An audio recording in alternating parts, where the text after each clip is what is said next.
ক্যাম্পের ত্রাস আরসার শীর্ষ সন্ত্রাসী আব্দুল্লাহকে আমরা গতকাল গ্রেপ্তার করি।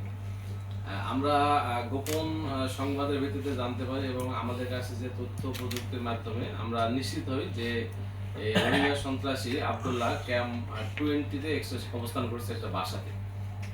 পরবর্তীতে আমরা আমাদের ইরানিপাড় ক্যাম্প কমান্ডার সিনিয়র এসপি জনাব অংশ কুমার দেবকে নির্দেশ দেওয়া হয় তার অফিসার ফোর্স নিয়ে সে অভিযান পরিচালনা করার জন্য।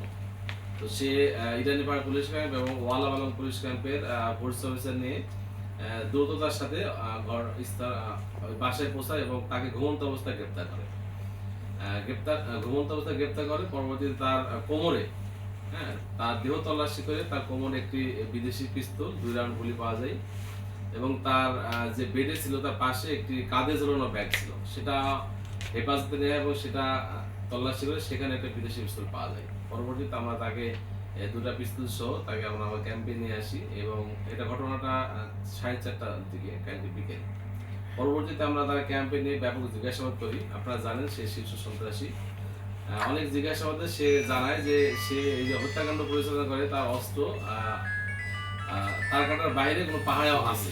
পরবর্তীতে আমরা রাত 3:30টায় তারে নিয়ে আমরা তার দেখানো জায়গায় লাল পাহাড়ের ঢালুতে আমরা এক জায়গা থেকে একটি বড় 1 শুটার গান, 2টা মাঝারি সাইজের 1 শুটার গান, রাইফেলের 20 রাউন্ড গুলি, রাইফেলের 20 রাউন্ড গুলির খোসা এবং শটগানের একটি কার্তুজ এবং পিস্তলের 3টে গুলির খোসা আমরা ওখান থেকে উদ্ধার করতে সক্ষম হই।